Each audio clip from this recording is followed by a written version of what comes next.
ઈસવીસન 1867માં લાંબી સાધના પછી હૃદયરામ તથા ભૈરવી બ્રાહ્મણીની સાથે ઠાકુર કામરપુકુર આવ્યા ને માતાજીને પણ તેમના પિયરથી લાવ્યા.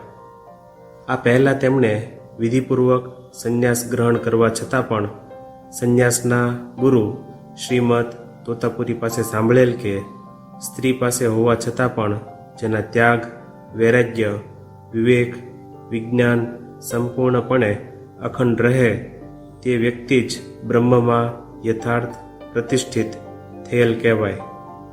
સ્ત્રી અને પુરુષ બંનેને જેઓ સમાન ભાવે આત્મા જાણીને જ સર્વદા જુએ અને તેવો જ વ્યવહાર કરી શકે તેને જ યથાર્થ બ્રહ્મજ્ઞાની કહેવાય. સ્ત્રી પુરુષમાં ભેદબુદ્ધિવાળા બીજા બધા સાધક હોઈ શકે પણ બ્રહ્મ વિજ્ઞાનથી બહુ દૂર ગણાય.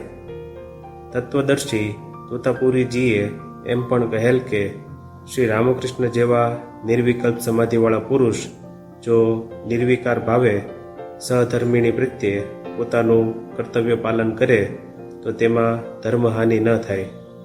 આથી આપણે સહજ સમજી શકીએ છીએ કે સરળ, સત્યનિષ્ઠ અને ધર્મ સાધનામાં અનુપમ સાહસવાળા ઠાકુરે શ્રી માને ઘણા જ આદર સાથે સ્વીકારેલ. આથી તેમને કશી જ હાનિ ન થઈ. પણ ભૈરવી બ્રાહ્મણીની ઉપર આની અસર અવળી પડી.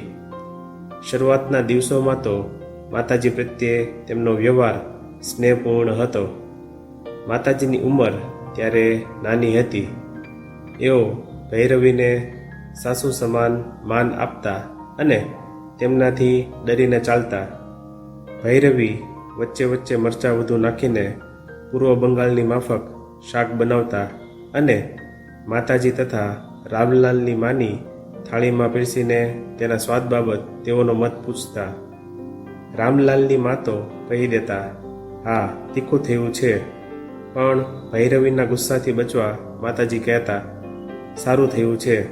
પણ આમ કહેતા કહેતા તીખાશને કારણે આંખોમાંથી આંસુ પડતા.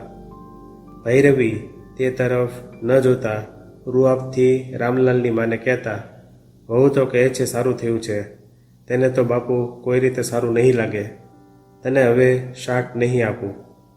પાછળથી આ વાત કહેતા માતાજી હસી પડતા. એક દિવસ ભૈરવી બ્રાહ્મણીએ ઠાકુરને ફૂલની માળા વગેરે વડે શ્રી ગૌરાંગનો વેશ સજાવ્યો અને આ મનોહર વેશ જોવા માતાજીને પણ બોલાવી લાવ્યા.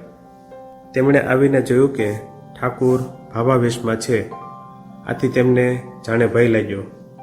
બ્રાહ્મણીએ જ્યારે પૂછ્યું કેમ લાગે છે ત્યારે સારું લાગે છે કહી પ્રણામ કરી તરત જ ચાલ્યા ગયા.